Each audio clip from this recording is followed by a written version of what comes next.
born into a world where my last name opens more doors than I care to walk through. You could say my path was laid out for me. My dad's the big boss of a company you've probably seen tick across the stock exchange more times than you've cursed your alarm clock. Yes, that kind of rich.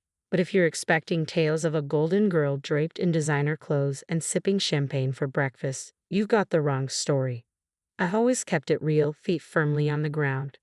Money is nice, sure, but it's not everything. I chose a different path, one that's led me to places money can't buy and experiences no gold card can fetch. Charity work, helping those in need, and living a life that's, well, ordinary. That's me, Jessica, not the heiress, just Jessica. One of those typical evenings found me and my friend Sarah at a downtown dive, the kind where the beer's cheap and the lights are dim enough to hide your regrets. Sarah was hyped up about some guy she met online. You've got to meet him, Jess. He's totally your type, she insisted. My type? Since when did she decide she knew my type? We were there when in walked Alex. Definitely not Sarah's online prince, but another dude. He was there with friends, looking out of place like a cat at a dog show. He wasn't dressed to impress, just a simple tee and jeans, but his easy smile lit up the room. We started talking, and it was refreshingly easy. He worked as a manager at a place I'd never heard of, but he spoke about it with a passion that was kind of infectious. You really dig your job, huh? I asked, sipping on my third beer. Absolutely, Alex said, leaning in. Every day's a challenge, but hey, I'm not here to bore you with work talk. What about you? Sarah mentioned charity work. I shrugged, trying to downplay it.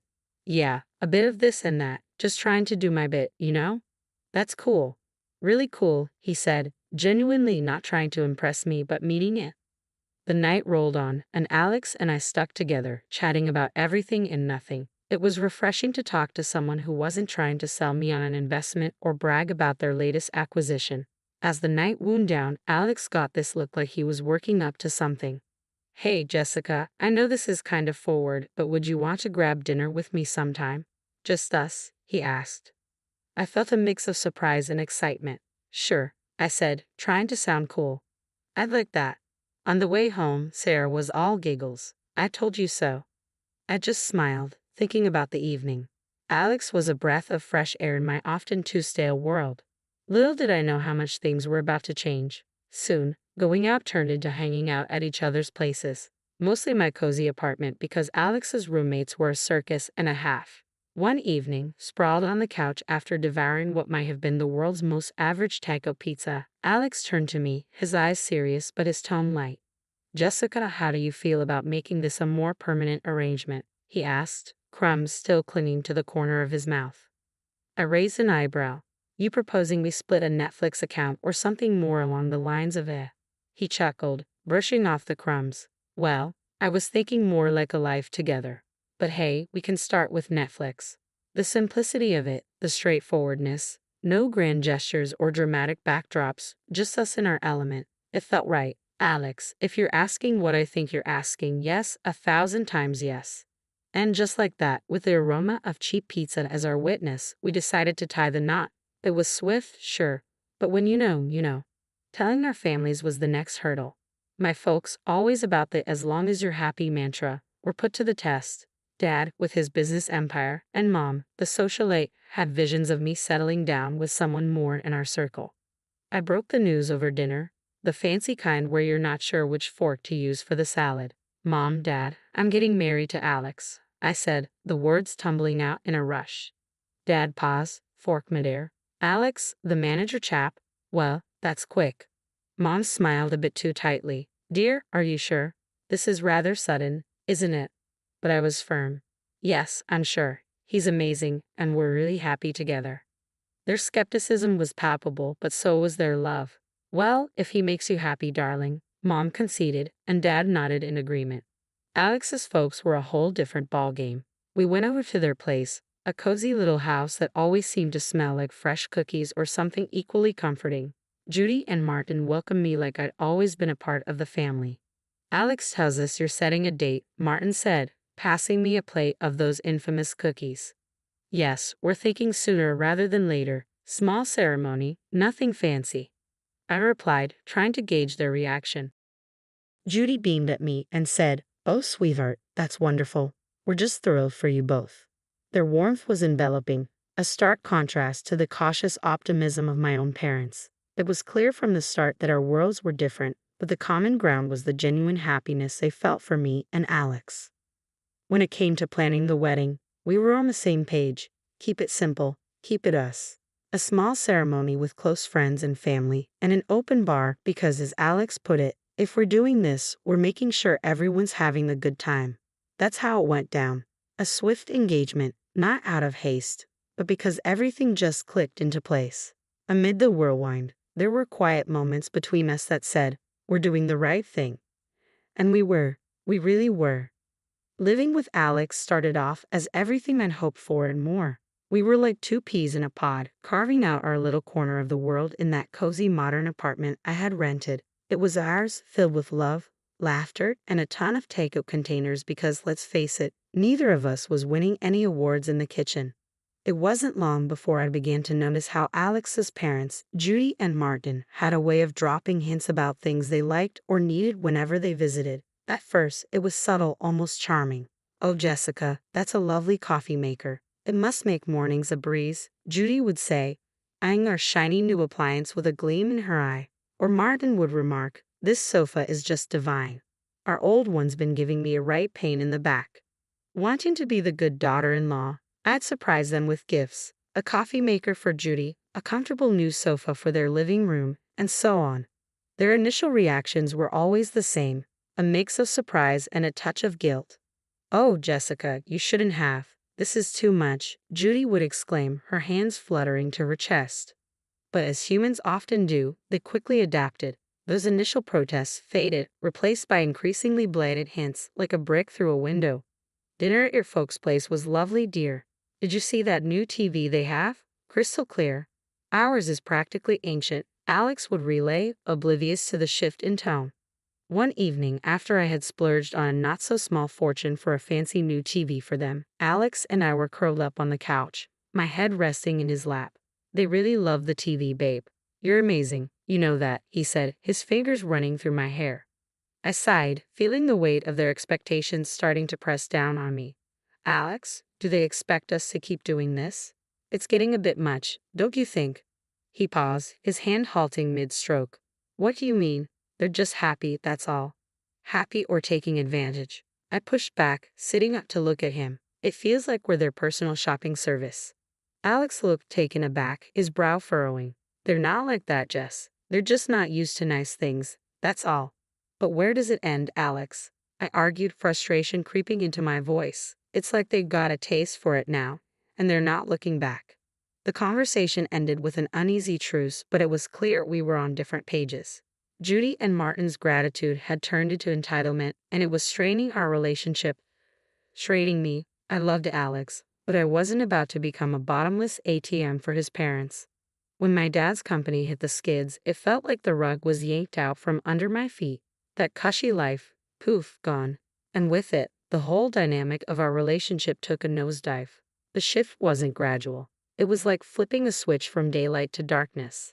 I had to break the news to Alex and his folks, and let me tell you, it was a conversation I'd been dreading. "Listen up, things are going to get tight. Dad's company's tanking, and well, we're in for a rough ride," I said, trying to keep my voice steady, but the tremor in it betrayed my nerves.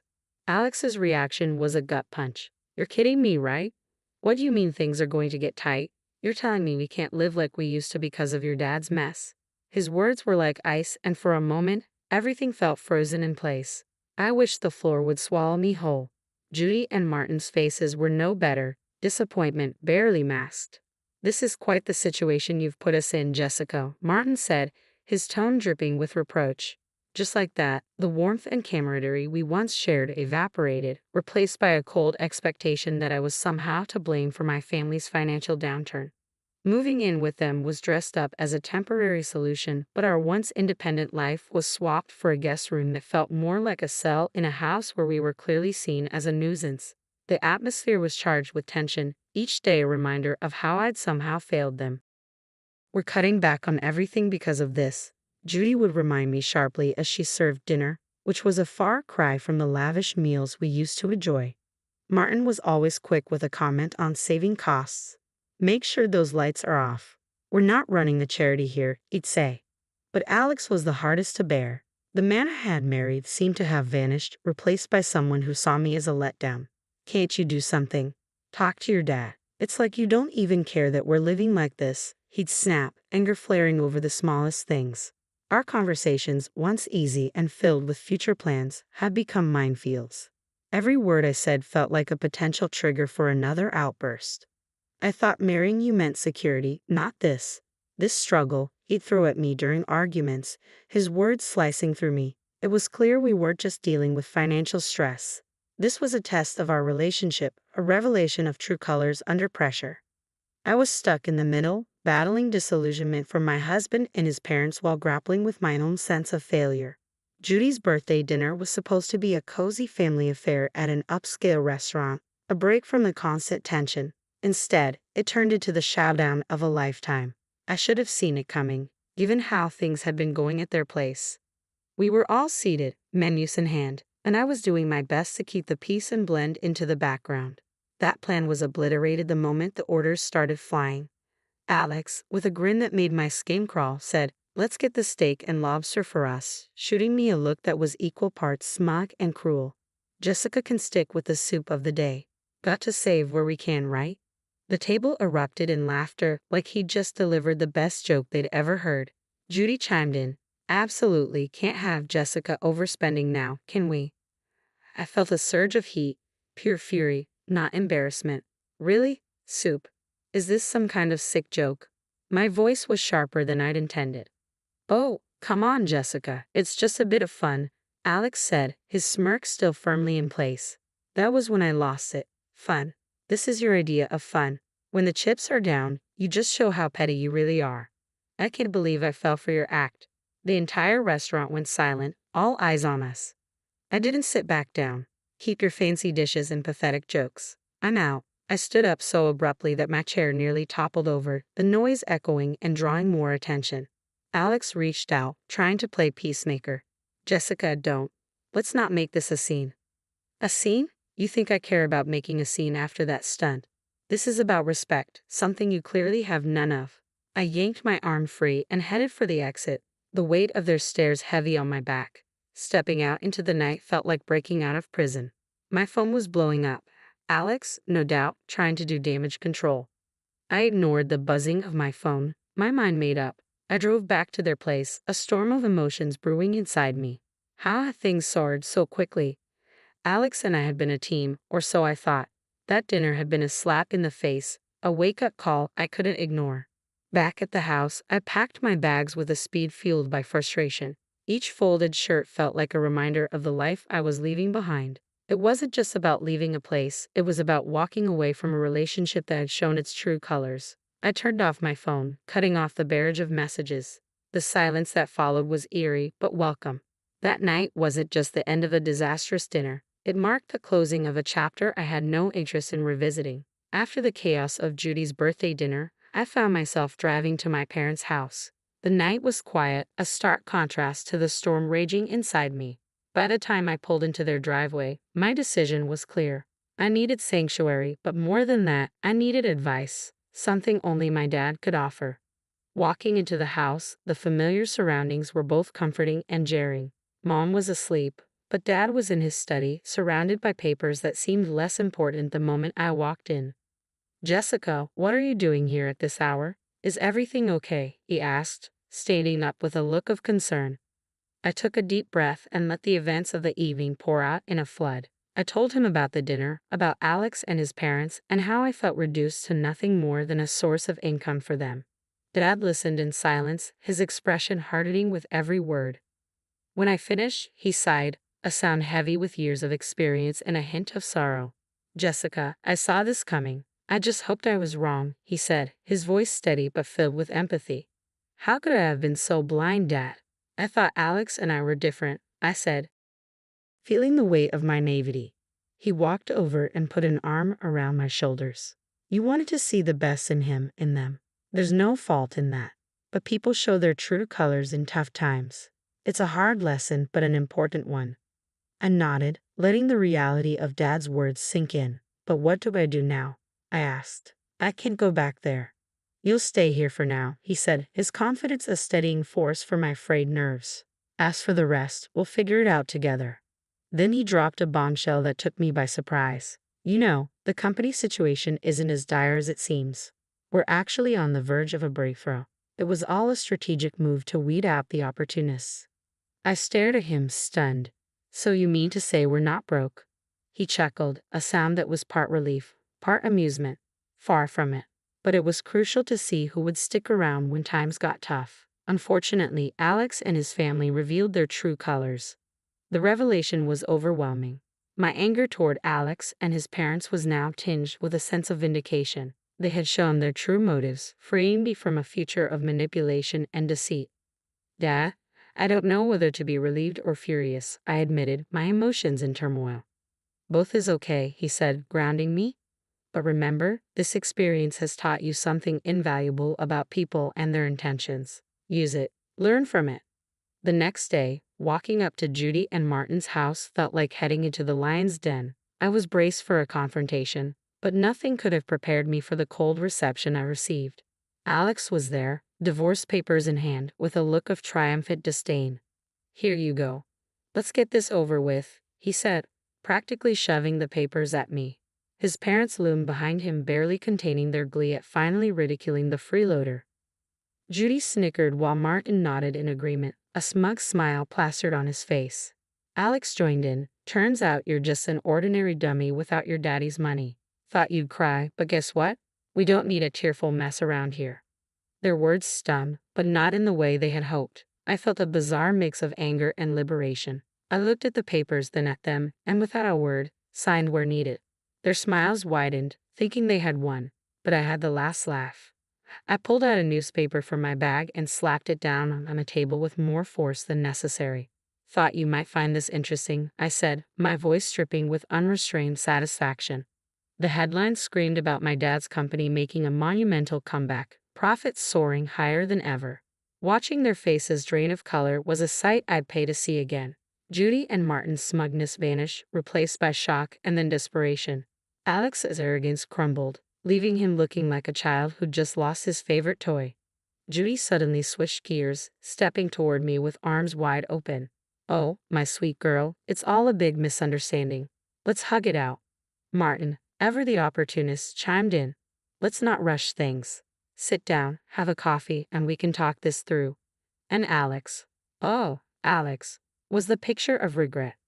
I was wrong, I said, a hint of incredulity in my voice. Okay, we can fix this. I want to make everything right. Please.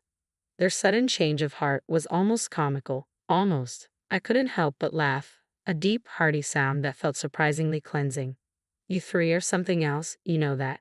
But here's a newsflash for you. I'm done. I'm done with the lies, the manipulation, and the so-called family that only values me for my bank account. I turned to leave, their protests and pleas fading into the background. They called after me, desperation and disbelief lacing their voices, but I didn't look back, not this time. After the spectacle at Judy and Martin's house, I was finished, not just with them, but with the whole sorry saga that had become my life. I needed a fresh start, a clean slate. I took some time to regroup at my parents' place, focusing on getting my head and heart back in the game. One afternoon, a couple of weeks after the divorce was finalized, I was out for coffee with Sarah, my ever-supportive friend who had been there through it all. Girl, you look like a weight's been lifted, she commented, sipping her latte. I laughed, feeling lighter than I had in months. You have no idea. It's like I can finally breathe again. Sarah leaned in, her expression turning serious. So what's next for you, Jess? You've got a clean slate now. I stirred my coffee absent-mindedly, contemplating. I'm not sure, but I'm excited to find out. Maybe I'll travel, pick up some of the charity work I had to put on hold. As for love, I paused, giving her a rueful smile. I think I'll give that a miss for a while. Just make sure you're doing what makes you happy, okay? You deserve it after all that drama, Sarah said, reaching over to squeeze my hand.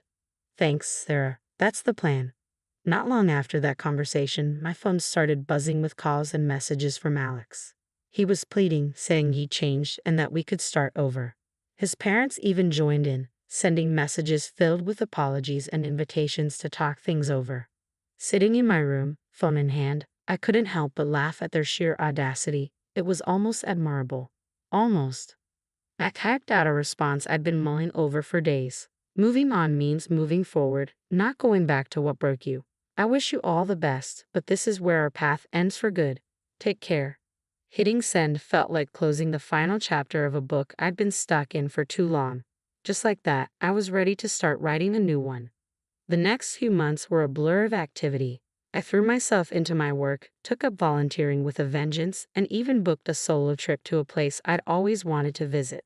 Life was full, and for the first time in a long while, it was fulfilling too. One evening, sitting on a balcony overlooking a bustling street in a far-off city, I realized I'd found what I'd been searching for all along: peace. The drama, the heartache, and the betrayal seemed like distant memories. My phone buzzed with a new message from a number I didn't recognize. Hesitantly, I opened it. It was from someone I'd met during my travels, someone who made me laugh and think in equal measure. "Hey Jessica, how about dinner when you're back? No expectations, just food and good company." I stared at the message, a smile slowly spreading across my face. Maybe it was time to open my heart again, but on my terms and at my pace. "Yes, I'd like that," I typed back, hitting send before I could second-guess myself. Looking out at the city lights, I felt a sense of excitement for the future. I had moved on, not just from Alex and his family, but from the person I was when I was with them. I was stronger, wiser, and ready